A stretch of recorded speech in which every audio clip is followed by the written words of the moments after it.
రాకాలోకంకి స్వాగతం. ఇది శరన్నవరాత్రుల సమయం, విజయదశమి, దుర్గా పూజ, రకరకాల పేర్లతో దేశవ్యాప్తంగా అమ్మవారి పూజ జరుగుతుంది.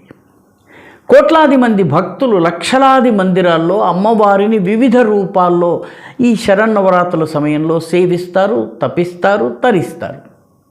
అయితే ఈ సంవత్సరం ఒక ప్రత్యేకత ఉంది. ఆ ప్రత్యేకత ఏంటంటే దాదాపు 75 సంవత్సరాల తరువాత కశ్మీరు లోయ లోపల, ముస్లిం మెజారిటీ కశ్మీరు లోయ లోపల లైన్ ఆఫ్ కంట్రోల్, నియంత్రణ రేఖకి కేవలము 500 కిలోమీటర్ల దూరంలో కుప్వారా జిల్లాలో ఉన్నటువంటి టీట్వాల్ గ్రామంలో ఏర్పాటు చేసినటువంటి శారదామాత మందిరంలో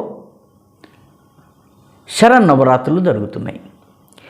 నిజానికి కాశ్మీరు అధిష్టాన దేవత శారదామాత, అందుకే కాశ్మీర్లో శారదా పీఠం ఉండేదని, ఇది ఒక చదువులకి ప్రధానమైనటువంటి, దేశవ్యాప్తంగా ప్రధానమైనటువంటి కేంద్రమని, శంకరాచార్యులు, రామానుజాచార్యుల వంటి వారు కూడా దీనిని సందర్శించారని, ప్రతి పండితుడు తన యొక్క పాండిత్యాన్ని రుజువు చేసుకుని ఆమోదముద్రను పొందేందుకు శారదాపీఠానికి వచ్చేవాడని చెప్పి మన ఇతిహాసము, మన చరిత్ర చెబుతోంది.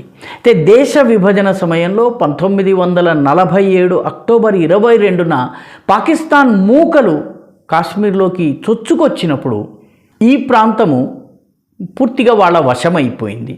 దీనిని మనము పాక్ ఆక్యుపైడ్ జమ్మూ కాశ్మీర్ అంటాము.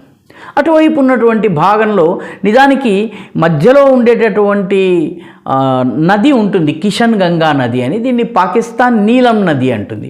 ఈ కిషన్ గంగా నదికి ఈ ఒడ్డున నిలబడితే క్లియర్ స్కై, స్పష్టమైన ఆకాశం క్లియర్గా ఉండి ఎటువంటి దుమ్ము ధూళి లేకపోతే పొగమంచు లేకపోతే అటువైపున ఉన్నటువంటి శారదామాత మందిరం యొక్క భగ్నావశేషాలు కనిపిస్తాయి. దీనిని 1947 అక్టోబర్ 22 తర్వాత ఆక్రమించుకున్న తర్వాత పాకిస్తానీలు పూర్తిగా ధ్వంసం చేశారు. కొందరు భక్తులు ఏదో ఒక రకంగా శారదామ్మ యొక్క విగ్రహాన్ని మాత్రం తీసుకుని రాగలిగారు. దానికి ఏదో రకంగా గుట్టు చప్పుడు కాకుండా కశ్మీర్ లోయలో పూజలు నిర్వహిస్తూ ఉండేవాళ్ళు. ఇప్పుడు ఆ విగ్రహాన్ని ఎల్ఓసికి కేవలం 500 మీటర్ల దూరంలో టీట్వాల్ అనే గ్రామంలో ఒక మందిరాన్ని నిర్మించి ప్రతిష్ఠించారు. సేవ్ శారదా మూవ్మెంట్ అనేటటువంటి ఒక పెద్ద మూవ్మెంట్ కశ్మీరీ హిందూ పండిట్లు నిర్వహించారు. రవీందర్ రైనా అనేటటువంటి సామాజిక కార్యకర్త దీనికి నాయకత్వం వహించారు. అటువైపు పాకిస్తాన్లో భగ్నావశేషాలుగా మిగిలి ఉన్నటువంటి శారదామాత మందిరానికి సంబంధించి మధ్య మధ్యలో ఫోటోలు అవి ఇవి సేకరించడం, అక్కడ పూలు పెట్టించడం, ఇటువంటి పనులు చేస్తూ ఇటు లైన్ ఆఫ్ కంట్రోల్లో ఈ టీట్వాల్ గ్రామంలో మందిరాన్ని నిర్మింపజేశారు. దీనిని ఈ సంవత్సరము మార్చి 23వ తారీఖున మన హోంమంత్రి అయినటువంటి అమిత్ షా ప్రారంభించారు.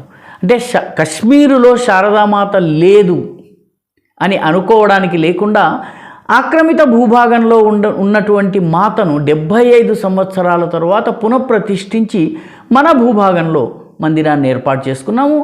ఈ మందిర విగ్రహాలు ఏవైతే ఉన్నాయో, అమ్మవారి మూర్తి ఏదైతే ఉందో, దీనికి శృంగేరి శంకరాచార్యుల వారి ఆశీస్సులు లభించాయి.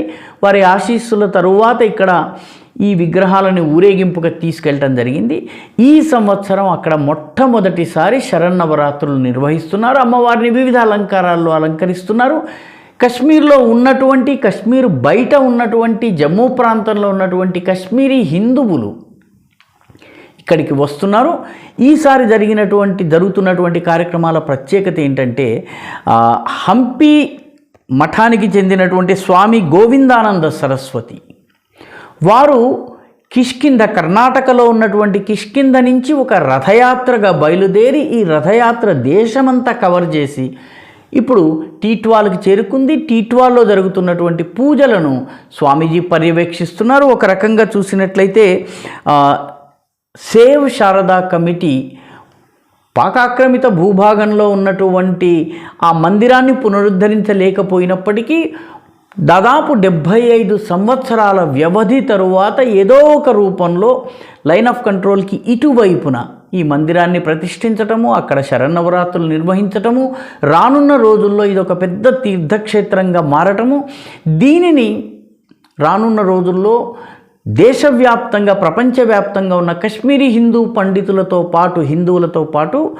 దేశవ్యాప్తంగా ఉన్నటువంటి హిందువులందరూ కూడాను వెళ్ళి దర్శించుకునేటటువంటి ఒక దర్శనీయ స్థలంగా ఇది మారబోతోంది. అమర్నాథ్ ఏ రకంగానైతే ప్రతి సంవత్సరము యాత్ర జరుగుతుందో ఆ రకమైనటువంటి యాత్ర ఈ టీట్వాల్లో ఉన్నటువంటి శారదా మందిర్లో కూడాను జరగబోతోంది. అఖండ భారతం అయినప్పుడు పాకాక్రమిత కశ్మీరు మళ్ళీ భారత భూభాగంలో అంతర్భాగమైనప్పుడు కిషన్ గంగా నదికి అటువైపున ఉన్నటువంటి శారదా మందిరాన్ని కూడా పునరుద్ధరించడానికి వీలవుతుంది. కానీ అంతకు ముందే ఈ ఒకప్పుడు జ్ఞానానికి విజ్ఞానానికి చదువులకు కేంద్రంగా ఉన్నటువంటి శారదా పీఠాన్ని మళ్ళీ పునరుద్ధరించేటటువంటి ప్రయత్నము ఏదైతే ఆరంభమైందో దాని యొక్క తొలిమెట్టుగా ఈ సంవత్సరము శరన్నవరాత్రులు జరుగుతున్నాయి. దీనిని ఈ సంఘటనను అమిత్ షా కూడాను గుర్తు చేస్తూ సోమవారం రోజు ఒక ట్వీట్ చేసి ఇది ఒక చారిత్రాత్మకమైనటువంటి ఘట్టము, మన యొక్క సాంస్కృతిక యాత్రలో ఇదొక మరుపురాని రోజు అని చెప్పి అభివర్ణించారు.